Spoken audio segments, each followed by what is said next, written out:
What's up? It is Spicy AF, y'all. So we have an update, okay? I mean, update my people, okay?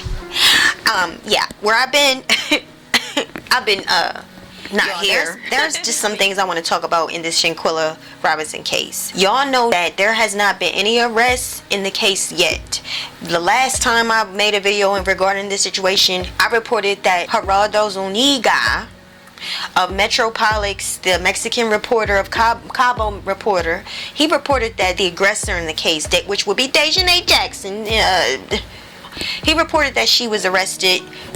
There's been so much out here, y'all, and I just want to speak on what is and not what's not. I want justice for Shanquella. I want them people to go to prison in Mexico. I want all of them to go to prison in Mexico. Right now, there's an arrest warrant for the aggressor from Mexico.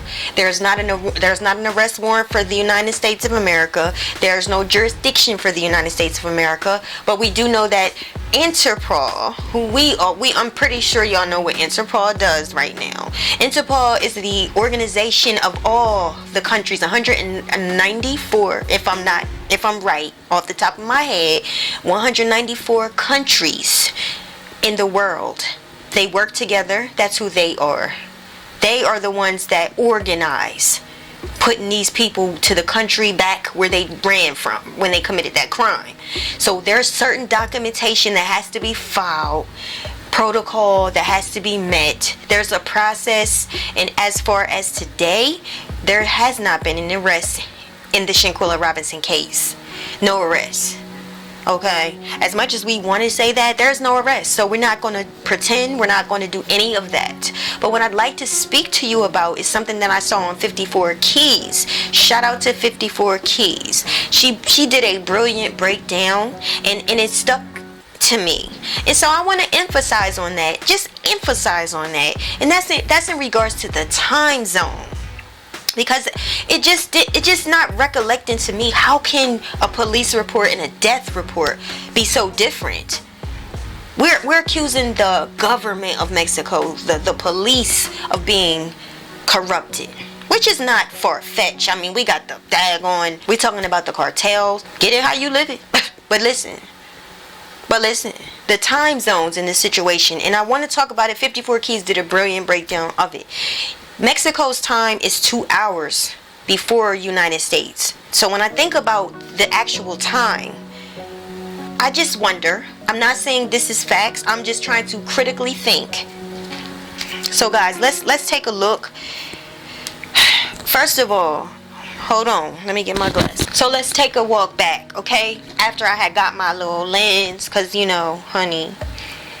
Let's take a drive back, okay? From the police report, and we didn't see the actual police report. This information is alleged. Okay, this is all we have to work with, right? So it says here, the Charlotte Observer obtained excerpts from a police report earlier this week that had not been publicly released. The information was provided to the Observer by Gerardo Zuniga, an investigative reporter who works in Los Cabos for Metropolix, and details were first reported by Metropolix on Monday. Robinson is a Charlotte native who traveled to Cabo on October 28th, okay? She died a day later on the 29th. Here's the police report information. And remember, we're talking about time, right? Let's keep that in mind. Okay, the information from the police report shows that at 2:13 p.m. on October 29th, medical help was summoned to Villa Linda 32, a property run by company Cabo Villa, located in San Jose del Cabo. So again, the information from the report shows that at 2:13, medical help was summoned to Villa Linda. Now let's keep in mind, we're talking about a police report. So the detail that I want you to think about is the cop actually writing the report. He has to get the report from the existing people there. So what time did he get there? You know what I'm saying? Because the information is not adding up. It's not lining up. Around an hour later, Dr. Carolina Beatriz Ornelas Gutierrez of the American Medical Center, a local hospital, arrived to treat Robinson, according to a report excerpts. House calls to vacation rentals for routine non-emergency medical services are common in tourist hubs in Mexico. Stop. So we know by now that at 2:13, medical help was summoned. We heard that the maid had came in and found Shanquella. The maid says that her body was cold. That indicates to a lot of people that she was already gone. If she wasn't in fact dead, that would indicate when this maid saw her in her position, Shanquella, she looked dead. To the point where this maid assumed that this woman was gone. Remember, we're reading what the police reported. What time did they get there? And remember that they taken information from people telling them. They didn't get there to see this. The police, to write the information, they had to go off of what the people said. An hour later, the doctor comes, and it's a non-emergency. So for whatever reason, whoever reported, call for her. Whoever called the doctor, they didn't make it like it was an urgent thing. So if you have a cold body and you think this person's gone, why didn't you call emergency services? Why wasn't there an urgency then? Why? That makes you just think critically, right? Just think about it. Why then wasn't there an urgency? They put here that the doctor came an hour later, which would mean she came when?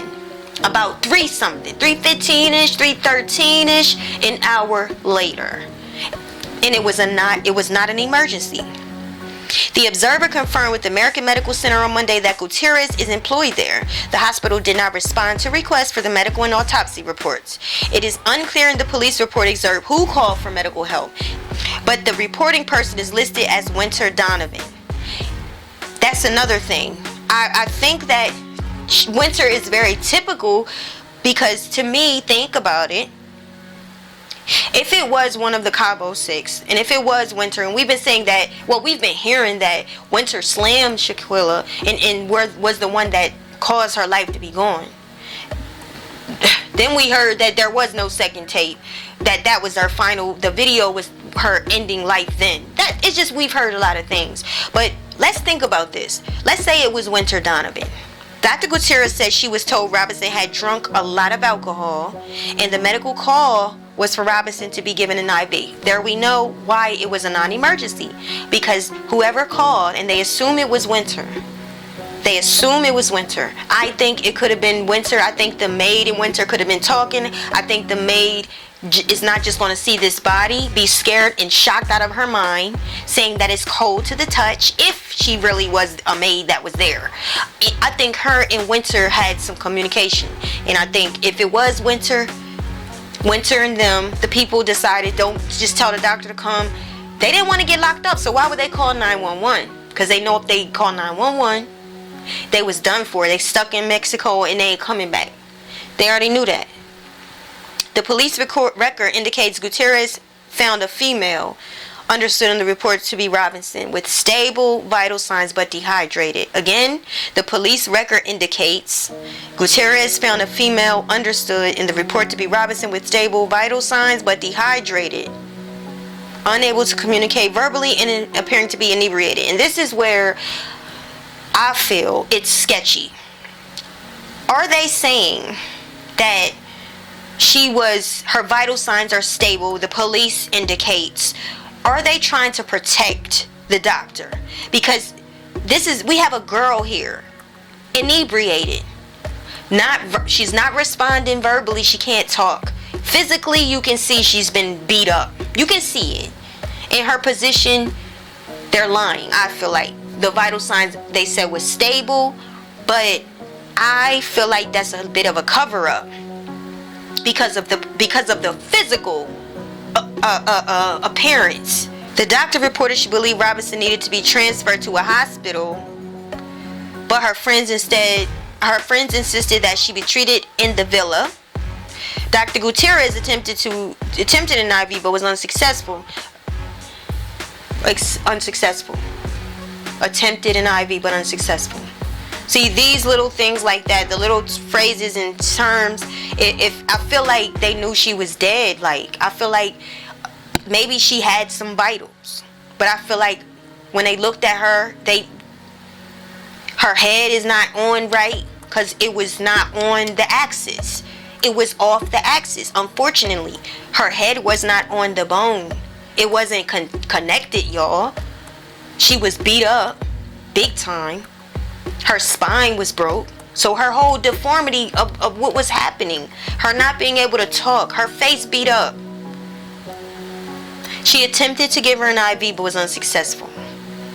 Because I believe that Shanquella they realized that it wasn't alcohol poisoning.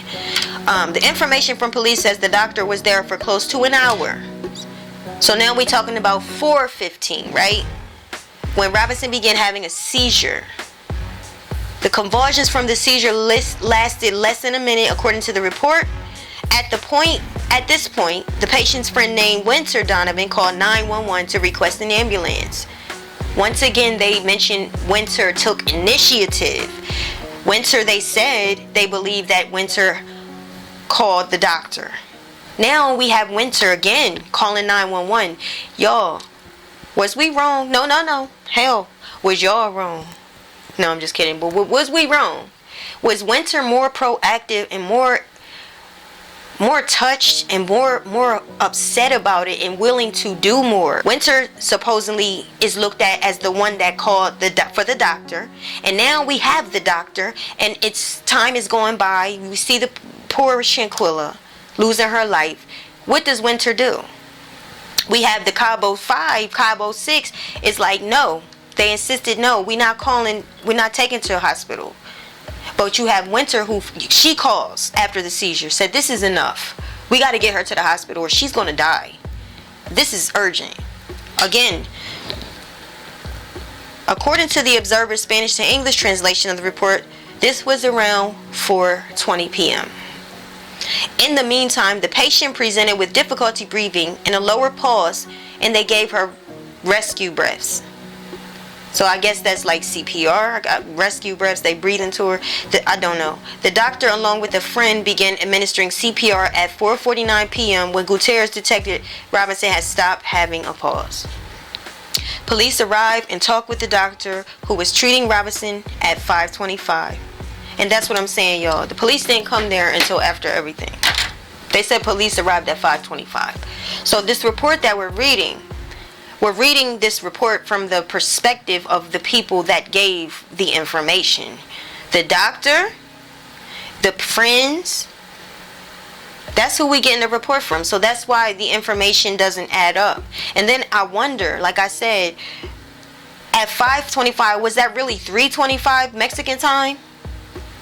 Because they said that Shanquella passed away 15 minutes after the incident. They said by 3:15 that she passed.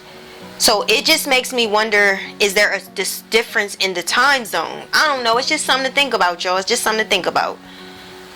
Like I said, guys, Wenter Donovan, her name came up multiple times as the person that was calling for help. I'm almost wondering if was this anonymous person that called Salamora, Shanquella's mom? Was this anonymous person that called and said they beat her up? Was that Wenter? Was it a female? I think it was Wenter, y'all. I think Wenter was concerned. I think Wenter wasn't with it. She might have been with it before this went down, before she saw how bad the situation was. But I do think that, and I'm not trying to exclude her from any kind of prison time. I want her going to. I want every single soul of them locked up. No less than 20 years. Because Shanquella's life is gone. She was 25 years. Matter of fact, don't give them no less than 25. She only got to live until 25 years old. She was about to be 26. So let's take it up a notch. Let's give them 30 years each. And that's just what I want them to have. Y'all took this girl's life. All of you are responsible. You was willing to lie to the police. You didn't want to call for help. Being selfish. And you attacked this young woman. It's sick and it's sad, y'all. But what do y'all think? Do y'all think that 54 Keys is right? She had a great, brilliant breakdown of it. Do you agree with me? Do you think that some of this has to do with the time zone? How do you feel about it? Do you think that a lot of the information is wrong is because the police didn't get there until 5:25? Let me know what y'all think in the comments. Do you feel like Wenter was the one that called Salamora? based on the evidence that we do have, showing how proactive she was, how hurt, scared she was. She was actually trying to help Shanquella at some point. Her name came up and they believed it was Wenter. Called the doctor. Wenter said, hell no. Let's call the 911. We got to get her to the hospital. We can't. What are we doing? Let me know what y'all think in the comments and stay tuned. There hasn't been any arrest yet, but it's coming.